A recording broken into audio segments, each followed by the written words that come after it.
Lucas capítulo 13, versículo 10 al 17. Ahora sí, discúlpenme, hermanos. Enseñaba Jesús en una sinagoga en el día de reposo. Y había allí una mujer que desde hacía 18 años tenía un espíritu de enfermedad y andaba encorvada, y en ninguna manera se podía enderezar. Cuando Jesús la vio, la llamó y le dijo: mujer, eres libre de tu enfermedad. Y puso las manos sobre ella, y ella se enderezó luego y glorificaba a Dios. Pero el principal de la sinagoga, enojado de que Jesús hubiese sanado en el día de reposo, dijo a la gente: 6 días hay en que se debe trabajar, en estos pues venid y sed sanados, y no en día de reposo. Entonces el Señor le respondió y dijo: hipócrita, cada uno de vosotros no desata en el día de reposo su buey o su asno del pesebre y lo lleva a beber. Y a esta hija de Abraham, que Satanás había atado 18 años, ¿no se le debía desatar esta ligadura en el día de reposo? Al decir estas cosas se avergonzaban todos sus adversarios, pero todo el pueblo se regocijaba por todas las cosas gloriosas hechas por él. Vive Jesús, te damos gracias en esta mañana. Te suplicamos que por favor nos ayudes con tu palabra. Señor, trunca toda adversidad en nuestro camino. Danos la libertad de poder caminar con esta libertad. Cualquier trampa de cualquier pensamiento erróneo, Señor, sea reprendida en este momento, Dios de gloria. Sé tú abriendo nuestro camino, sé tú verdaderamente enseñándonos a disfrutar de la comunión contigo. Perdona nuestros corazones dobles que muchas veces vienen ante tu presencia, Señor amado, sin tener la noción de la santidad, sin tener la noción de estar apartado para santificar las cosas para ti, Señor. Perdónanos, perdona la imprudencia, la suciedad, porque mezclamos todo en nuestro acuerdo mental, pero no miramos en la realidad de lo que tu palabra y tu presencia dice. Por eso tú dices que cuando vengamos a presentarnos delante de tu presencia, sepamos lo que estamos haciendo, Señor. Guarda nuestro camino, guarda nuestro pensamiento, guarda nuestra vida, Señor del cielo, para que así podamos, Señor, brindar un evangelio limpio, claro, a cada hombre y a cada mujer. Perdona nuestros pecados cometidos hasta este momento y ayúdanos a disfrutar, Señor. Hemos disfrutado de la comunión en la adoración con los santos. Gracias por la vida de nuestro hermano Oscar, Señor. Gracias por el don que has establecido en su vida. Gracias por cada uno de los hermanos que con denuedo, Señor, cada sábado que se acuestan tienen ese deseo, Señor, de venir a buscar de tu presencia, de tener comunión con los santos. Tú honras a los que te honran, Señor. Bendice sus vidas de la manera que ellos necesitan. Es mi clamor y mi petición en esta hora. A ti la gracia, la grandeza por los siglos de los siglos. Amén. Tomen asiento, mis hermanos.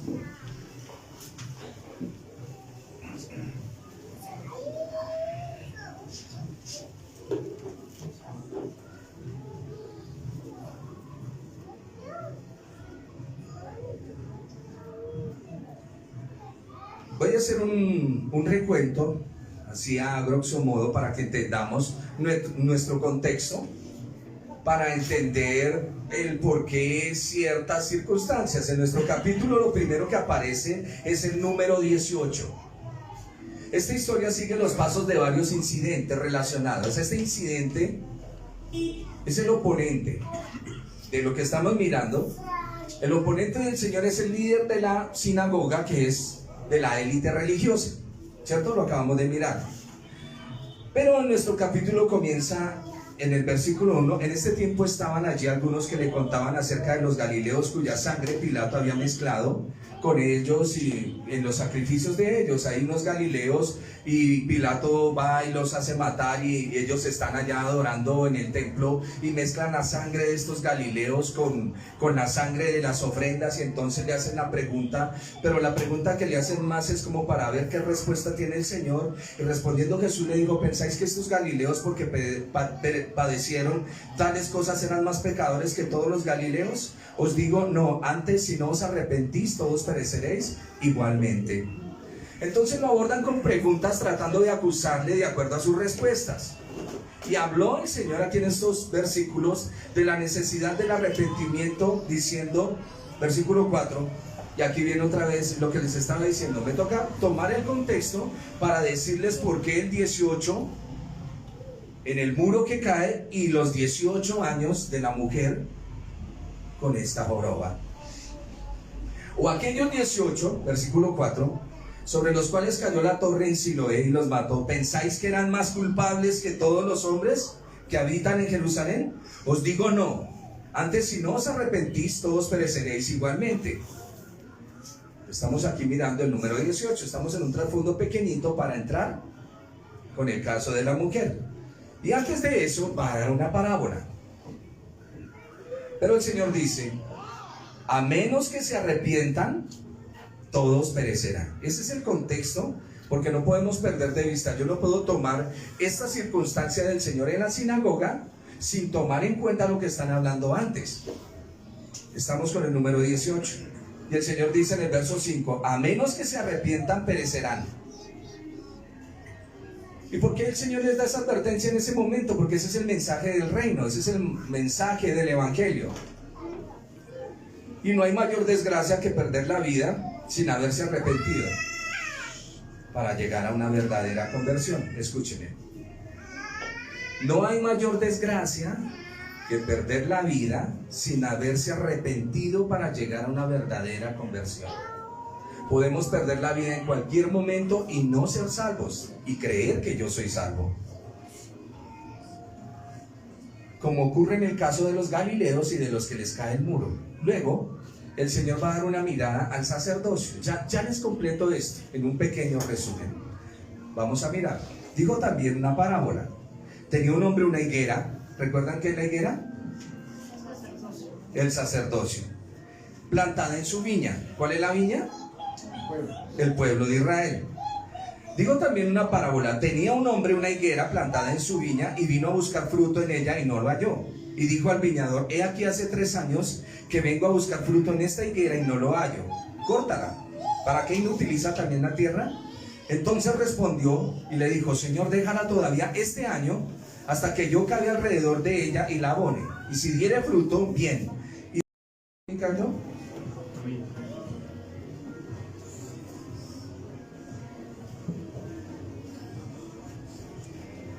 aquí en el contexto, vuelvo otra vez, la higuera representa, porque si yo no tengo en cuenta el contexto, no voy a entender el problema con la mujer. Voy a mirar, es solo un milagro aislado, pero no voy a mirar lo que el Señor me está diciendo de trasfondo. Amén. Y eso es lo que estamos estudiando en esta mañana. Yo te preguntaré y tú me enseñarás. Y el Señor quiere que entendamos esto. Dijo, hay unos hombres que murieron, si no se arrepintieron, perecen. Y ustedes no se crean más santos que ellos, porque si ustedes no se arrepienten, perecen. Ahora les voy a contar una historia sobre una viña y sobre una higuera. Está hablando sobre el sacerdocio y sobre Israel. Y entonces versículo 10 dice, enseñaba Jesús en el día de reposo.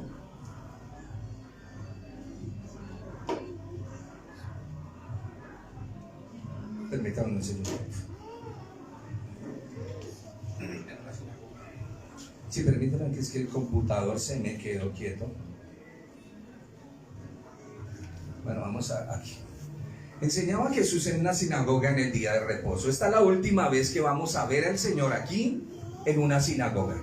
Es la última vez que se ve al Señor entrando en una sinagoga. El Señor día de reposo tras día de reposo, porque Él lo enseña, el mayor anhelo de Él, como nos estaba también recalcando el hermano Oscar en esta mañana, es del Espíritu. El Señor siempre nos recalca que el mayor anhelo que Él tenía era la comunión con el Padre.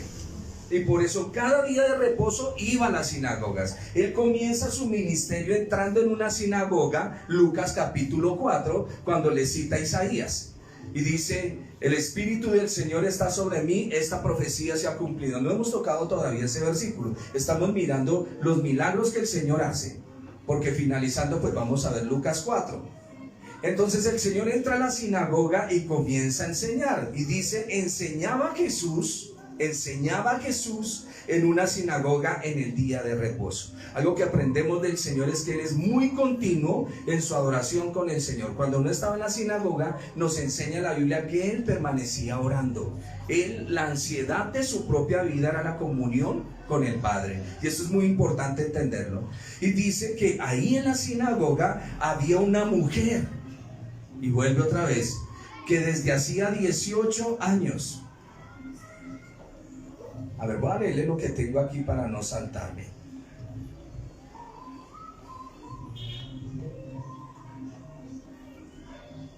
Y el Señor va a hacer una liberación acá. Tengo aquí unos apuntes, espero no estarme equivocando.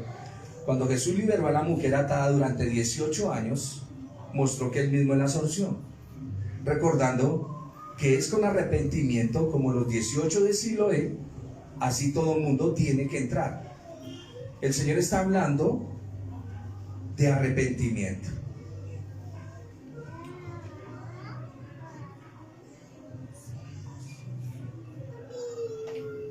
Ya.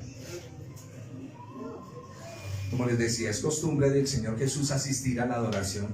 Es que le tenía un preámbulo, pero ya lo di muy rápido y voy a saltarlo. Es costumbre del Señor Jesús asistir a la adoración en la sinagoga. ¿Qué hacen en la sinagoga? Oran, estudian la palabra. Hay un hombre, o un rabino, un maestro, al cual le pasan el rollo, él lo abre y comienza a exponer sobre el rollo. Y nuestro texto dice que había una mujer que hacía 18 años tenía un espíritu de enfermedad. Escuchen lo que dice: un espíritu de enfermedad. Entonces, ¿es un demonio o no es un demonio? ¿O qué será? Porque como leo espíritu de enfermedad, entonces me meto en la cabeza que era un espíritu que la encorvaba. Pero en el contexto vamos a ver qué es ese espíritu. Tenía un espíritu de enfermedad y andaba encorvada, y en ninguna manera se podía enderezar. Cuando Jesús la vio, la llamó y le dijo: mujer, eres libre,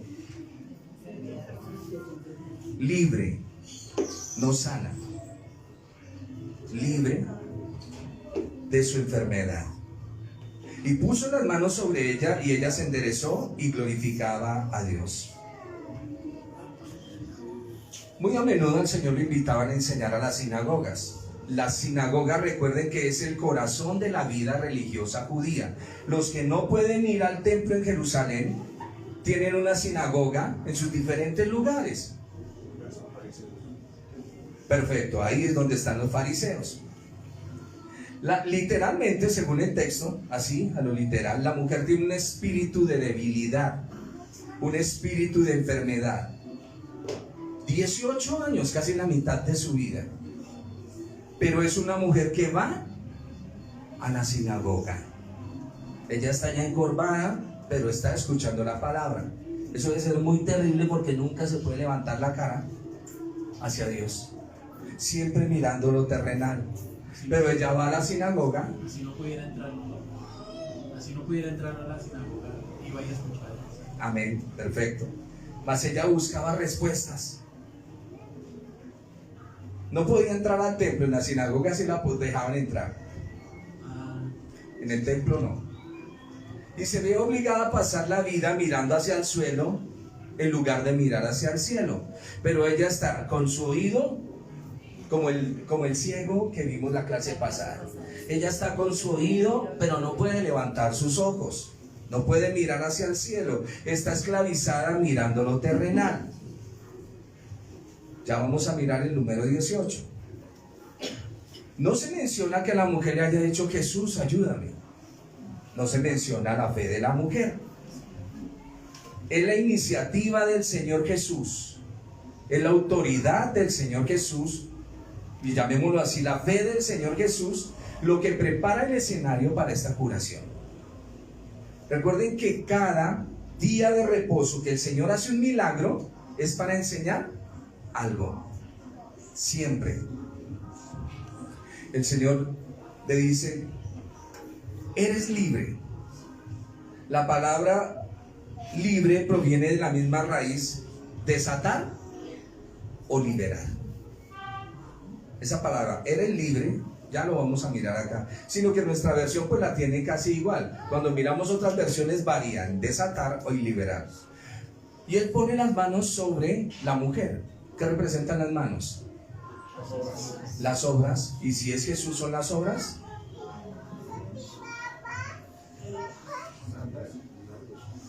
Las obras de Dios, porque él representa a Dios.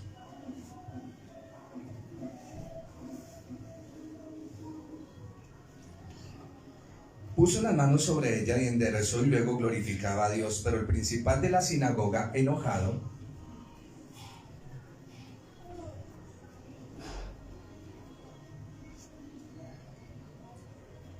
permítame un segundito.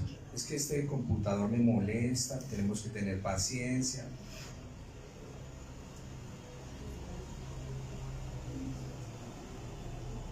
No hay afán, ¿cierto?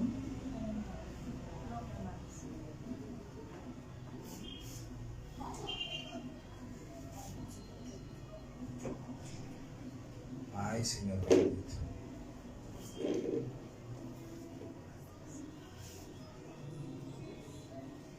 Ya.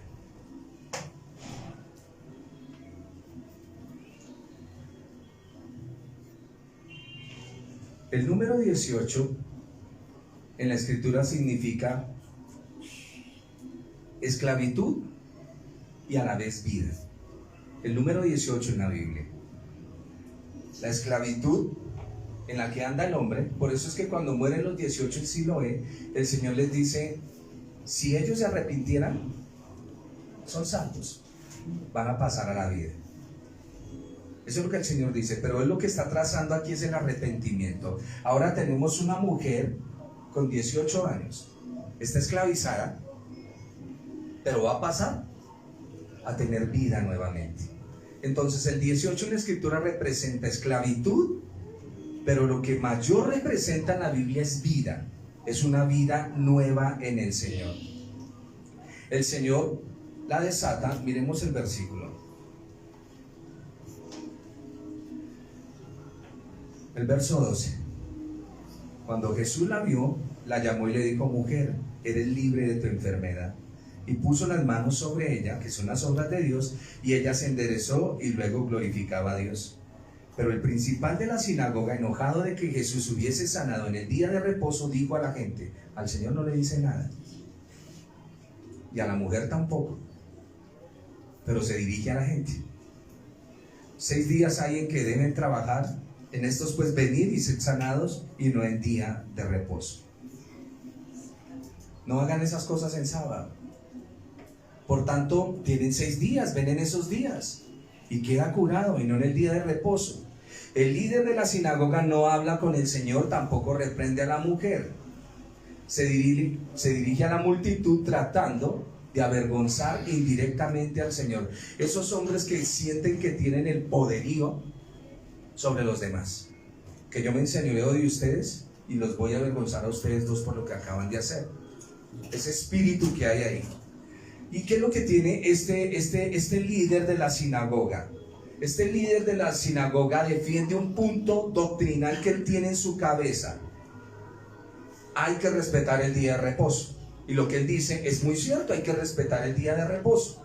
Hay que respetar el día de reposo. ¿Ustedes saben lo que es eso? A ver, quiero escuchar sus puntos de vista. ¿Qué es respetar el día de reposo? Tener comunión con el Señor. La comunión con el Señor es como la intimidad que tiene una pareja. Eso es comunión. ¿Señor? Que no se trabaja, pues es parte de su día, tu buen, ni tu asno, ni tu criado, ni tu hijo. Un día de obediencia. Es un día de descanso. Para alabarlo, para poder ese encuentro con él. El hombre que tiene una cita con la persona que ama, se alista, se perfuma, se pone muy fragante y va al encuentro con ella. Por eso estamos diciendo de esa vestimenta que el Señor tiene para el día de reposo. Decía el hermano, día de reposo, día de sanidad, día de liberación. Amén, así es. Y el llamado en esta mañana del Señor a nosotros es: ¿tú te preparas el día anterior para eso? ¿O deja las cosas del Señor allá y mañana miramos a ver cómo cuadramos? Eso no es una preparación. Nosotros debemos prepararnos para el encuentro con el Señor. Prepararnos. Tener mucho cuidado con esto. No tengamos esas mezclas en nuestra mente, porque es dañino, y esto le va a pasar a este líder religioso. Cuando se conoce la letra pero no el espíritu de la letra. El hombre conoce la ley, no hay que hacer el día de reposo. Conoce la letra pero no el espíritu de la letra. Y él requiere que el día sea santificado. Él tiene razón. Él dice: el día de reposo hay que santificarlo. Y eran estrictos, como nosotros, que no somos estrictos. Nosotros dejamos todo a media. Esta mujer ha estado sufriendo durante 18 años. No está gravemente enferma y no corre peligro de morir. Si la curación se retrasa unas horas, no hay problema. Se honraría el día de reposo y la mujer se cura. ¿Por qué tienen que hacerlo en día de reposo? ¿Por qué no lo hacen el primer día de la semana? Eso es lo que está diciendo el principal de la sinagoga. Y aquí viene el pensamiento errado de nuestras creencias religiosas. El pensamiento errado de nuestras creencias religiosas. Siempre he visto que y ese es el espíritu fariseo que camina en nosotros. Yo lo que le estoy diciendo en esta mañana es: prepárese para venir al encuentro con su Señor. Entra por sus atrios con acción de gracias, con alabanzas, con alegría. ¿Y por qué llegas así? Porque lo traes en el corazón. La gente caminaba 3 días para llegar al templo en Jerusalén y se regocijaban. A veces los criticamos a ellos, pero nosotros a veces somos más irresponsables. Dudamos si vamos o no vamos a la iglesia. ¿Será que hoy? ¿Será que no? Pero si no, hoy que me juzgan los hermanos. No, ¿cuál es su relación con el Señor? Y en esto, si soy un poquito vehemente, debemos tener relación con el Señor. Si nosotros luchamos con nuestra naturaleza, pero su naturaleza no le da para no amar al Señor. Usted tiene que aprender a amar al Señor. Ese es el primer mandato del Rey. Amarás al Señor tu Dios con todo tu corazón. 6 días tienes para festejar, para trabajar, para rumbear, para pasear, para lo que quieras. Pero el día del Señor, prepárate la noche anterior para Él. Pero vamos aquí al pensamiento errado, que es lo que nosotros tenemos. Cuando yo estoy en pecado, suplico misericordia. Así de hermosos somos. Cuando yo estoy en pecado, suplico misericordia. Y cuando más o menos estoy medio limpio, comienzo a juzgar a los demás. Eso es una actitud farisea, porque no hemos entendido el caminar con el Señor. El pensamiento errado de nuestras creencias religiosas. Yo conocí a un hombre que cuando caía en la fornicación pedía misericordia y hablaba de la gracia. No, pero es que no, ¿por qué andamos juzgando a los hermanos? Y cuando no caía en eso, y que es medio caminaba con el Señor, comenzaba: es que hay que limpiarse, hay que ser puros, hay que buscar al Señor, hay que esto. A ver, ¿dónde es que está usted parado? ¿Dónde está parado? En el libro de Gálatas dice que cuando alguno fuere sorprendido en alguna falta, vosotros, primero dice: vosotros que sois espirituales. Un espiritual es el que hace eso. Restaurarle con espíritu de mansedumbre, no sea que tú también seas tentado en eso. Y el pensamiento errado de nuestras creencias religiosas nos lleva a cometer muchos errores. El líder de la sinagoga ocupa un puesto de responsabilidad y está tratando de defender lo que para él es santo, pero perdió de vista lo que el día de reposo trae. Lo que no comprende es que actos de compasión son santos. La ley se le volvió un velo a los ojos. ¿A cuántos de nosotros la Biblia es un velo? Mire, yo quiero no que se sienta juzgado por mí, sino que haga un análisis. Hágase un análisis usted. Cójase un texto del Evangelio, del libro de Gálatas, cójase un texto y siéntese sin la ayuda de ningún libro ni de nada a meditar en ese texto, a ver si lo entiende. ¿O la Biblia es un velo para usted? Cuando la Biblia es un velo y usted no puede interpretar un texto, ni siquiera se esfuerza, usted tiene un problema. Porque le dijimos al Señor, yo te preguntaré y tú me enseñarás. Y eso lo dice el Señor en la Biblia. Amén. Clama a mí y yo te responderé. Y te enseñaré cosas grandes y ocultas que tú no conoces. Toda persona en posición de autoridad lucha con los límites apropiados y la aplicación de las normas. Lo repito porque es que pasamos por alto muchas cosas. Toda persona en una posición de autoridad lucha con establecer los límites apropiados y la aplicación de normas, donde se traza la línea, y siempre luchamos con esos problemas. A la gente le parece maravilloso, estupendo, que los griten, que les coloquen un yugo y que les den órdenes, pero eso es una mente esclava. La mente libre tiene la libertad de tomar decisiones, y las decisiones que toma las va a hacer por la Escritura y por la palabra del Señor. Casi siempre cuando no hay un líder que está estableciendo esa autoridad dura, la gente cree que no está siendo pastoreada. Pero somos pastoreados cuando entendemos que nos debemos a alguien. Cada uno tiene su responsabilidad de acuerdo a lo que se le entrega. Si usted es irresponsable, ¿por qué le exige a otro responsabilidad? Es importante que nosotros entendamos. Ceñirnos a las reglas hasta el punto de perder de vista la persona necesitada es un problema. Dice la Escritura que el día de reposo fue hecho por causa del hombre. No fue hecho el hombre por causa del día de reposo. ¿Entienden esa frase? El día de reposo fue hecho para el hombre, para que el hombre lo disfrute, para que el hombre se lo goce. 6 días trabajen. Entonces, el líder de la sinagoga acude a las personas para que critiquen al Señor y critiquen a esa mujer. A él no le importa si ella se sanó. A mí qué me importa si se sana. A mí me respeta el día de reposo. ¿Estamos entendiendo el punto? Eso es lo que está diciendo el líder de la sinagoga. Entonces, él acude a la gente. Hay líderes que siempre hacen eso. Para ridiculizar a alguien, tratan de que a la mayoría le toman el pensamiento para que digan, sí, ellos obraron mal. Pero aquí viene. Entonces el Señor le respondió, y como me gusta, hipócrita.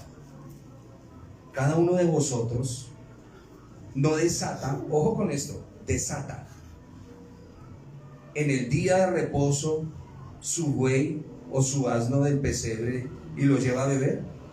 Y ellos decían sí, como los animalistas hoy en día. No, es que cuidado con el perrito, cuidado con el gato, y le ponen más cuidado al animal que a las personas.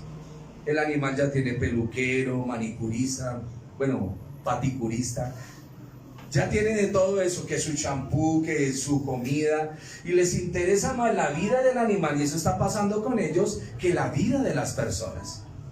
Y el Señor dice, hipócritas, ustedes no desatan el animal. ¿Es más importante un animal o esta mujer? Si ustedes en día de reposo desatan el animal y lo llevan allí, porque yo no puedo desatar. Y dice, hipócrita, cada uno de vosotros no desata en el día de reposo su buey o su asno del pesebre y lo lleva a beber.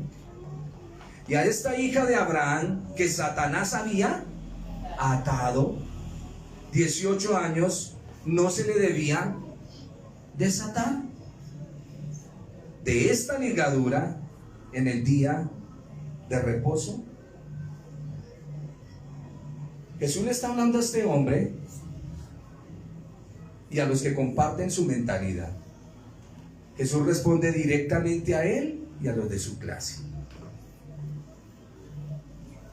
Si el líder de la sinagoga tenía la intención de establecer su autoridad dirigiéndose a la multitud, el Señor Jesús establece que es Él y no el líder de la sinagoga quien está a cargo. Si me estoy comunicando, estoy un poquito enredadito. Si no venimos, ya les explico. El líder cree que la ley o la Torah permite ayudar a los animales en sábado, pero no a las personas. Vuelvo otra vez con el texto. Hipócrita, cada uno de vosotros no desata, ojo con las palabras, no desata en el día de reposo su buey, su asno del pesebre y lo lleva a beber. Y a esta hija de Abraham, que Satanás había atado 18 años, ¿no se le debía desatar de esta ligadura el día de reposo? ¿Qué dijimos que representa el 18? Muerte y vida. Esclavitud y vida. Esclavitud y vida. Pero el énfasis está en la vida. El 18 representa la vida en las Escrituras, que viene implicado la esclavitud, la muerte, para que venga la vida, que es lo que trae el arrepentimiento. El verdadero arrepentimiento conduce a la muerte para obtener la vida. El verdadero arrepentimiento. Ustedes saben qué es el arrepentimiento, ¿no? ¿Qué es? Volver al camino. Pero para una persona, ¿qué es el arrepentimiento? ¿Cómo expresa el arrepentimiento? Es el reconocimiento de su falta. Tú puedes estar arrepentido de algo que hiciste mal y vas y le dices a la persona, ¿me perdona? Una cosa es el arrepentimiento y otra cosa el perdón. El arrepentimiento es cuando tú sabes y entiendes que hiciste algo mal y que eso se debe cambiar. Y luego vas y le dices a la persona, ¿me perdonas? Y la persona le dice, no. Arrepentimiento no necesariamente implica perdón. Arrepentimiento es el reconocimiento de lo que hice mal. El perdón conlleva otra cosa. ¿Estamos? No fue que yo me arrepentí y él no me perdonó. No, si usted se arrepintió, siga tranquilo por el camino. Si la persona no perdona, ese es asunto de esa persona y el Señor tratará con cualquiera de las áreas. Y el Señor dice, y a esta hija de Abraham, que Satanás había atado 18 años, no se le debía desatar en el día de reposo. O sea que está hablando es de una atadura. La palabra diablo en la Biblia, Satanás, ¿qué significa? Adversidad. Adversidad. Es una adversidad que le llegó a ella en su vida. Aquí no estamos hablando de un espíritu que la encorvó y el Señor, fuera espíritu de... No. Porque para eso viene la enseñanza. Una hija de Abraham. Esto tiene que ver con filiación. ¿Conocen la palabra filiación? La voy a explicar, Señor. Sí. Que se denominan hijos de los pasos que siguen. Un ejemplo, el Señor dice, vosotros sois de vuestro padre, el diablo, y los deseos de vuestro padre queréis hacer. O sea que cuando la persona tiene esos pensamientos de adversidad y de problemas, de querer dañar a alguien, son hijos de Satán. Y aquellos que caminan en la fe son llamados hijos de Abraham. Por eso está el seno de Abraham. Los que hacen la voluntad de mi Padre son hijos de Dios. Es un sentido de filiación, y el Señor está hablando aquí de esta mujer que está en la sinagoga buscando del Señor y dice, ella es una hija de Abraham, o sea, es una hija de la fe. Y es una obra santa mostrar compasión en el día de reposo. El principal de la sinagoga representa el sacerdocio. La mujer representa a Israel. Israel, que está atado por esas costumbres legalistas que los hombres les montaron encima. Vuelvo otra vez. El principal de la sinagoga representa el sacerdocio. La mujer representa a Israel, que viene atada con esas cargas de la ley y no se puede levantar. ¿Estamos claros?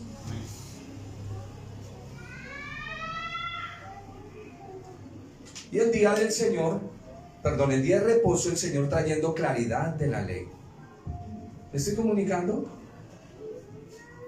Pero entonces sí, de cierta manera lo que dice la Juana viene con el contexto de la parábola, ese mismo milagro.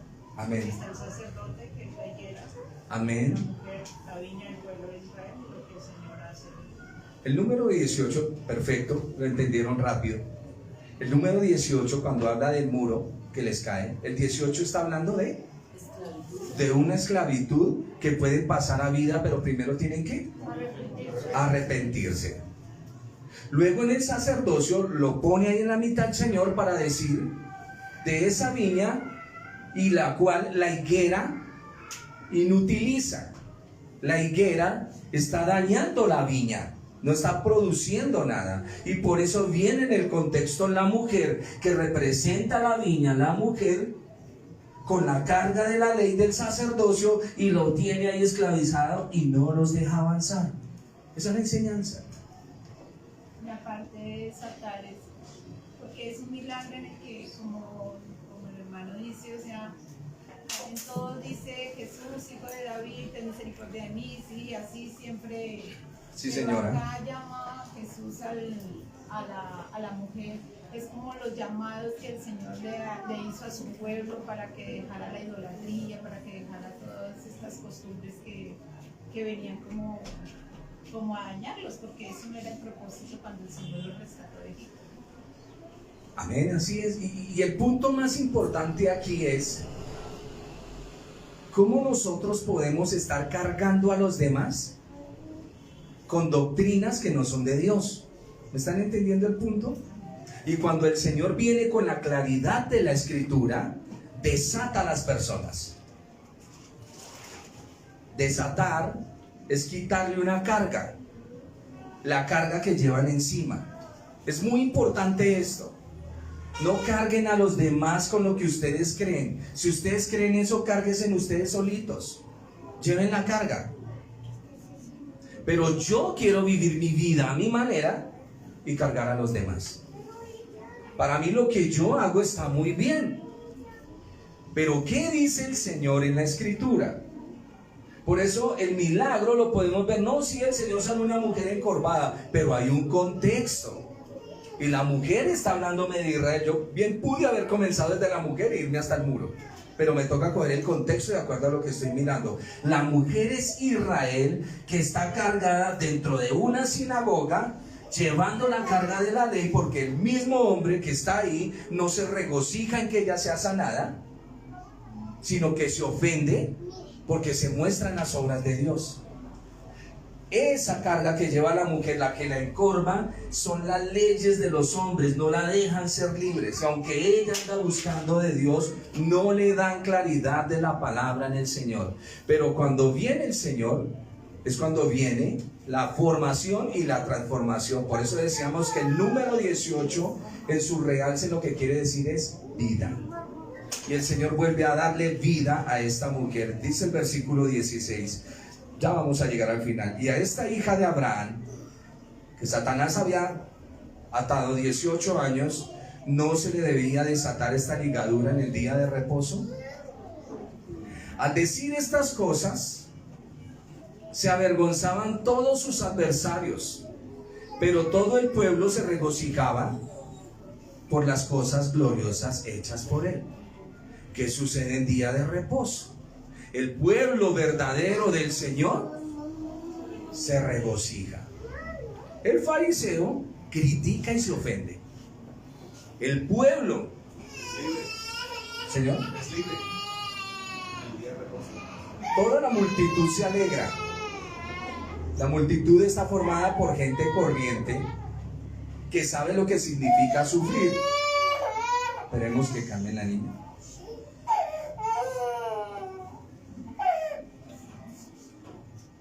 Toda la multitud se alegra, y les digo, la multitud está formada por gente corriente que sabe lo que significa sufrir. Muchas veces cuando entramos en estos textos, si tú no pones bien el cuidado, luego no podrás mirar los otros escritos, porque el Señor viene a mostrar el realce del día de reposo, cómo Él viene a tumbar ciertas doctrinas, a tumbar ciertos pensamientos y a mostrarle a los hombres que este día fue creado con un objetivo de parte del Señor. Estoy viendo la cartelera ya que habla del séptimo en descanso, pero que hay veces no lo entendemos. Jesús no es nuestro descanso, Jesús no es nuestro reposo. Y mientras no entendamos lo que la Escritura dice, seguiremos llevando esa carga y tratando de que los demás la lleven conmigo. Pero el Señor dice, no, es hora de sacar esa carga. La multitud está formada por gente corriente, como les decía, que sabe lo que significa sufrir. Por eso se regocijan. La gente que sufre se regocija con los que son sanos. Y eso es importante. La gente común a menudo sufre a manos de una autoridad rígida. Casi siempre a mí se me acerca la gente y me dice, sea un poco más duro, es que usted no es drástico. Y yo, ¿de dónde viene eso? ¿Esa voz no es del Señor? ¿En qué lugar de la Escritura Él me dice que sea drástico? Que ponga límites en la autoridad. ¿En qué parte el Señor me dice eso? Él me dice es que enseñe la palabra. Ustedes verán qué hacen y cuál es su responsabilidad frente a ella. Ya quitémonos de ese yugo tiránico donde me mandan, donde me regañan, donde me sientan. Obvio que si su merced no está caminando como es y el Señor dice, esta persona no me la deja hacer esto, pues no hay que dejarla hacer. Entonces el hermano hace pucheros y dice, no me dejan ser libre. No, el Señor dijo que no lo haga. Quédese quieto 1, 2, 3 domingos y no se moleste. Cuadre sus cosas con el Señor, que el Señor mismo es el que da la aprobación. La gente común a menudo sufre a manos de una autoridad rígida. Y seguramente han sentido el aguijón de los pronunciamientos de este hombre desde el lugar alto, desde los púlpitos. Y creo que cuando se pone una persona en su lugar, esto es lo que hace que la gente se regocije. Porque el principal de la sinagoga, el Señor lo puso en su sitio. Y le dijo, usted que tiene que estar enseñando las verdades espirituales que está enseñando. Y no hay cosa más peligrosa que una persona que se le dé cualquier liderazgo dentro de la iglesia, no tenga comunión con Dios y esté haciendo las cosas al revés. Eso es un peligro, eso es un veneno, aún para los niños de escuela dominical. Si usted no entiende la responsabilidad que usted tiene, usted es un problema para la iglesia.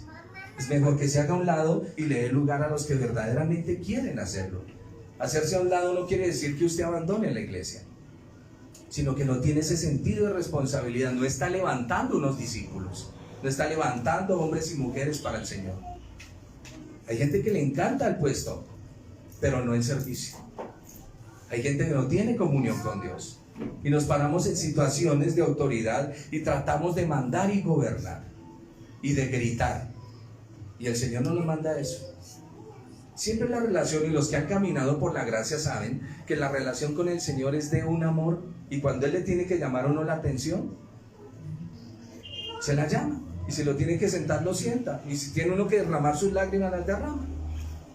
Y es importante entender esto. Nuestro texto de hoy habla de que el sacerdocio y de que las autoridades dentro de la iglesia, hablando en el contexto de hoy en día, no pueden ser una carga para las personas, porque Jesús vino a hacernos libres, libres en el Señor. Y por eso el pueblo se regocija. Podemos imaginar la ira de los oponentes del Señor Jesús. Y ellos no van a olvidar esta humillación pública, por eso Él va a ir al madero. Pero Él viene y organiza las cosas, viene y organiza todo. Y tenemos tanta deficiencia en muchas cosas. Yo oro al Señor.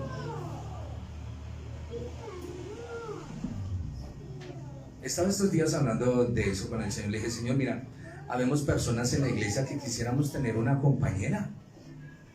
Yo le decía eso al Señor. Estamos hablando hasta con un hermano, no, yo quiero una italiana, a mí me gustaría una japonesa.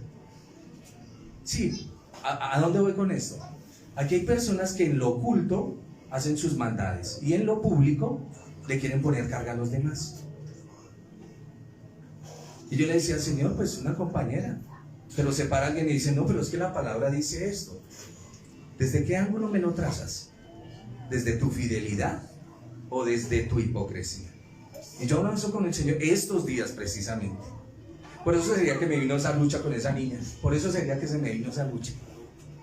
Y le decía, Señor, ya es hora como de que su merced nos ayude y seamos desatados de muchas cosas. Porque nos atamos, comenzamos a amargarnos la vida y a caminar en un estado y una soledad tan rara que eso no es de Dios.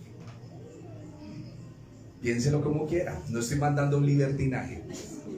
Estoy hablando de una libertad que hay en el Señor. Una libertad donde usted puede ir y hablar con Él. Porque mi sistema hace que la persona no sea libre, sino le mando el yugo. ¿Sí me están comprendiendo el punto? Ay, hermano, está bastante difícil. Eso está como muy espeso. No está espeso. Tenemos que... Esta vida es una sola. Esta vida es una sola y hay que orarle al Señor para que nos ayude en esos aspectos que necesitamos. Y me involucro, me incluyo. ¿O quién no lucha con su soledad? ¿Quién no lucha con sus pensamientos? Bueno, el que va y se come los dulces a escondidas, pues tranquilo, ¿no? Él no está luchando. Pero los que sí verdaderamente están luchando, necesitan ser desatados, necesitan ser libres. Esto es importante lo que les estoy diciendo y quiero con esto revolverle la cabeza para nuestra próxima enseñanza. Vamos a orar y le damos gracias al Señor. Vaya pidiendo, ¿qué quiere usted? Francés, italiano, alemán. ¿Un pastor alemán? De los que muerden duro. Vamos a hablar al Señor, agradeciéndole a mi Rey por su palabra, porque Él ha venido a soltarnos las cargas, a quitar toda opresión. Sean conocidas vuestras peticiones delante de nuestro amado Dios. Señor, te doy gracias por tu bendita y santa palabra. Señor, gracias por la enseñanza que nos das a través de esta mujer. Estaba destinada, Señor, a caminar estos años mientras se encontraba contigo. Pero vino la enseñanza, Señor, desde tu corazón para que fuese desatado tu pueblo de esa servidumbre y de ese yugo, Señor, en los cuales los líderes religiosos queremos meter, Señor, a tu pueblo. Ayúdanos, por favor, a tener paz y tranquilidad en lo que hacemos y que todo lo hagamos en el contexto escritural, Señor, sabiendo que tú has venido a dar libertad a los cautivos, a abrir las puertas de las cárceles a los presos, a sanar los enfermos, a dar vista a los ciegos, a abrir el oído a los sordos. Señor, ayúdanos cada día en tu amor, en tu gracia, en tu verdad y en tu bondad. A ti sea la gloria, la grandeza por los siglos de los siglos. Aquellos, Señor, como te decía estos días, que tienen la necesidad de ciertas cosas, mi Señor, lo que yo te hablé, por favor te suplico que seas tú abriendo el camino, mi Dios. Que seas tú, Señor, trayendo el contentamiento a nuestro corazón. Porque queremos hacer las cosas delante de ti, Señor, con un compromiso. Queremos estar tranquilos y hacer las cosas con limpieza delante de tu presencia, Señor. Por lo tanto, ayúdanos a aclarar lo que está turbio para que todo sea en transparencia delante de tu presencia. Danos esa gracia y ese gozo en nuestro corazón, Señor, de poder saber que siempre estás con nosotros, Señor, y que siempre nos encontramos contigo. A tu nombre sea la gloria, Señor. A tu nombre sea la gloria, mi Dios. Porque la mujer la sorprendimos en adulterio y quisimos apedrearla, pero cuando tú me miraste, Señor, me dijiste, si estás libre de pecado, tira la primera piedra. Y mi corazón fue redarguido por tu Santo Espíritu y tuve, Señor, que irme avergonzado. Ayúdame cada día, Señor, a entender tu gracia, a entender tu amor y tu misericordia. A tu nombre sea la gloria por los siglos de los siglos. Gracias por tu palabra en esta mañana, mi Señor. Gracias por tu misericordia, bendito Dios. Amén.